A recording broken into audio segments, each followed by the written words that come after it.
Hello, my lovelies, and welcome back to my channel. Quick warning for my folks with Tourette syndrome and or tic disorder. I am going to be stimming during this video. I'm not going to be masking at all. So if my stimming could possibly trigger your tics, you might want to sit this one out. Now, let's get into the video. Today I wanted to talk in depth about the idea of autism representation. This has become sort of a hot topic recently, what with Sia's very problematic trailer for her new movie thing called Music, which features an autistic girl, and the representation is horrific. And I've seen a lot of people not understanding why autism representation matters and why you can't do it wrong and the consequences of that. So, let's talk about it. Let's start with a little bit of history, because not a lot of people know the history of the disabled community in general, much less the history of the autistic community. So, the story starts in the 1940s when autism was first recognized as a diagnosis. Beforehand, it was more along the lines of considered to be a juvenile schizophrenic disorder before they really knew anything about autism. From the beginning, we have two distinct camps that have unfortunately made it to the modern day. One would be the stereotypically low-functioning autistics, first discovered, quote-unquote, by a man named Kaner, who created the autism diagnosis and realized that these children are different. However, these were only the children with the most severe outward needs and the most severe lack of autistic communication. So this would be the stereotypical children who cannot communicate verbally, cannot communicate with autistic body language. They were not able to take care of themselves properly, had issues with poor fine motor skills, that whole shebang.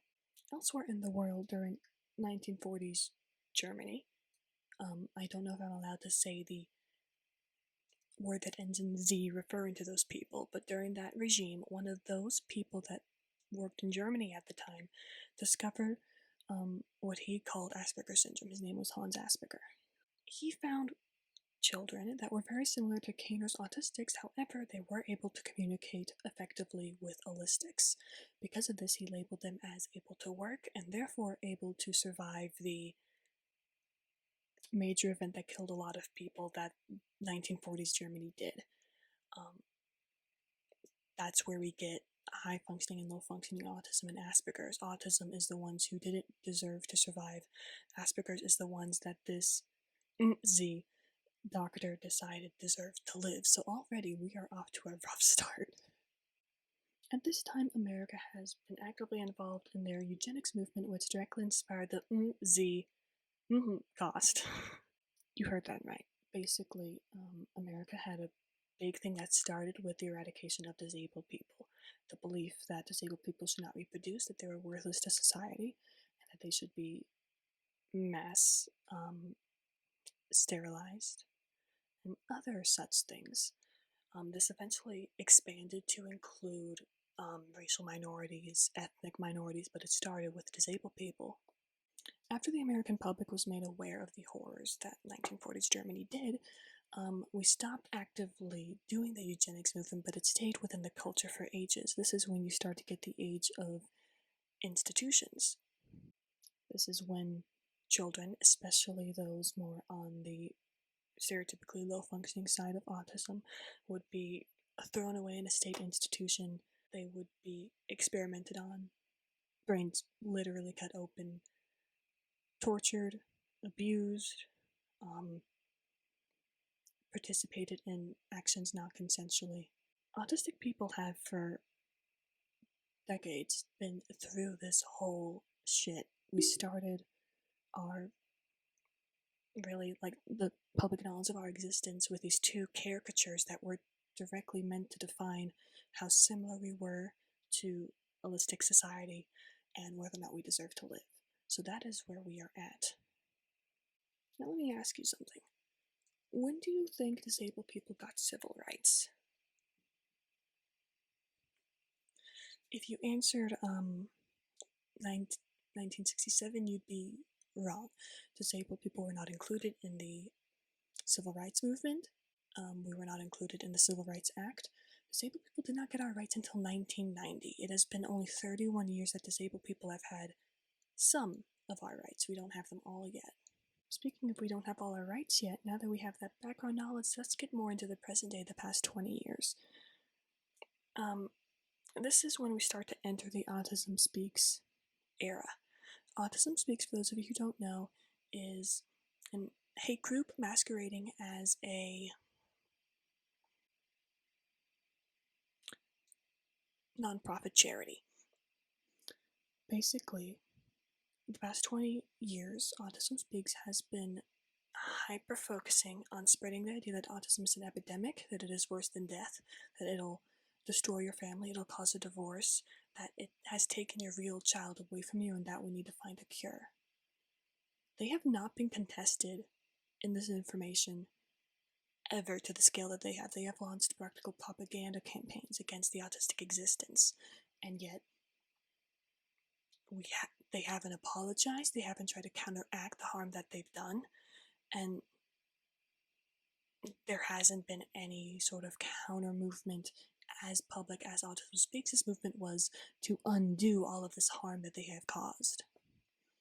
And I think this is where the root of people not understanding why autistic representation needs to be good and why we need it exists.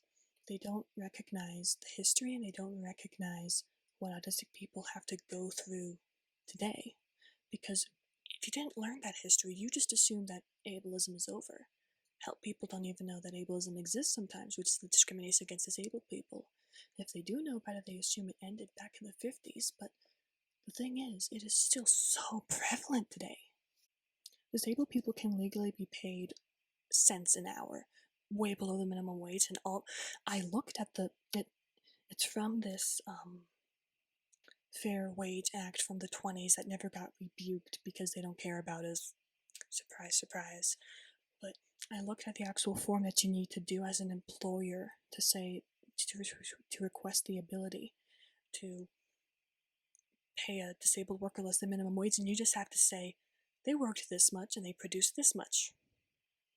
There's no fact checking. There's nobody coming in to inspect.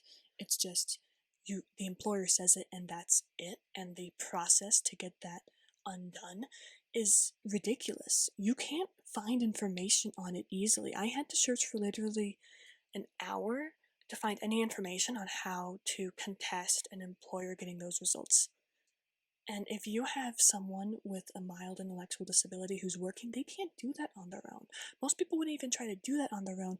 They might not even know that it's possible. Hell, I don't even know the exact process. They say that you can repeal it. That's all I found. The fact that you can repeal it. That's it.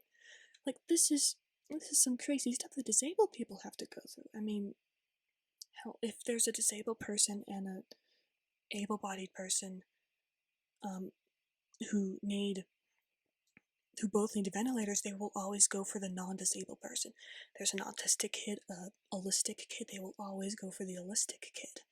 This is just factual. Hell, this is the one that freaks me out the most. Children in schools, it is not uncommon for disabled children in schools to be told, here is a place for you to wait until the firefighters come in the event of a fire, because we're just not going to take you outside. They've left disabled children behind during school shooter drills, school shooter events. Institutions, those still exist. You know those places I was talking about where disabled people would be tortured, abused, experimented on? Those never became illegal. There are 20,000 disabled people in institutions, and you can't find that information easily. You have to go searching through the internet to find exactly how many there are in state institutions. You can't find the names of any of those places. You can't find any reports from any of those places. Disabled people do not have all of our civil rights. We are still fighting. So, with that background in mind, I think it's easier to understand why disabled people, and autistic people specifically in this video is what I'm talking about, but why autistic people really need accurate representation. Because it's not as though autism is a thing that most people know about, that most people are educated about, that most people are even neutral about. Culturally, the United States has a very negative view on autism. Culturally, the United States doesn't like autistic people who don't learn how to act holistic. That is just how it works, and we need representation that combats that idea. When one of the most common questions that an autistic person will get is, "I'd rather die than be like you," we need accurate representation. And the issue is, we haven't really gotten that yet. The autistic representation in the past has not actually served the autistic community, has not served to dismantle the ableism that we experience, has not served to encourage the community, has not served to make us be seen as human, to make us be seen as valid, to make us be seen as worth existing. I mean, the Good Doctor falls into the caricature of a savant, and while they explicitly mention that savant syndrome is separate, it still falls into that idea that the only autistic people that are good are the ones capable of holistic communication. The show Atypical initially portrayed autism very negatively as the thing that was tearing his family apart, and while the second season got better, it was still a caricature. It was not a person. There was no depth. There isn't any depth with these characters. They're just there almost as plot devices or inspiration porn for the masses. Their shows are getting better, but they're not there yet. They don't understand how complex autism is.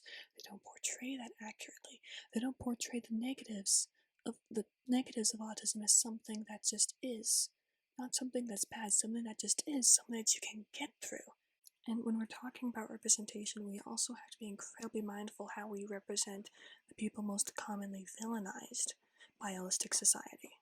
And this is where see as thing becomes incredibly important, because it is so important to represent autism accurately no matter where on the spectrum someone falls. It is also very important to recognize that we're all unique, that we're all diverse. And that's where a lot of media fails, but with Sia's thing specifically, she has failed even worse. Because those who are incapable of communicating with holistics, those who are nonverbal, stim frequently, those with high support needs, are the most at risk in our community. These are the ones in our community who are most likely to face abuse, or most likely to literally be murdered by their parents. It's a thing that happens way too often with disabled people. These are the most likely to be villainized by their peers, by their family, by parents, by friends, by everyone. 90% of intellectually disabled women have experienced rape. 50% of them have experienced it more than 10 times. You cannot misrepresent these, because if you misrepresent people that these statistics refer to, you are only going to increase the stigma behind it. The best is you're going to just keep the stigma where it is. But more likely than not, you are going to make it worse. And that is why Sia's thing is so bad, because it's such a fundamental misunderstanding of autism, such a bad take. And these things just cannot happen. We cannot risk it, because autistic people in general need accurate representation in order to be seen as people, in order to be seen as valuable by the greater society. We need that, because right now it's considered revolutionary for us to want to be in a relationship, for us to have feelings. That is the level we are at. But for those of us in our community who cannot speak with spoken word, we owe it to them to not make it worse for them.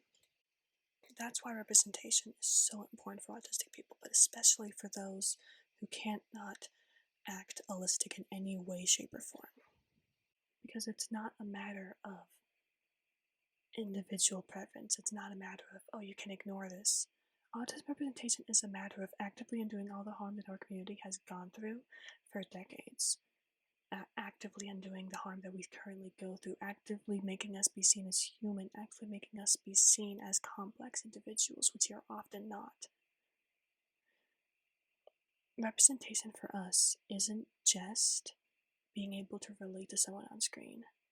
For a lot of us, it's whether or not we will be able to survive in this world that is so holistic and so anti-autism.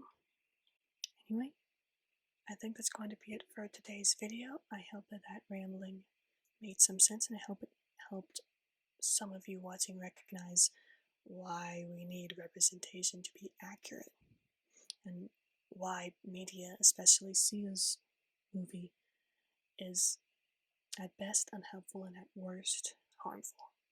I'll see you guys in the next video. Bye!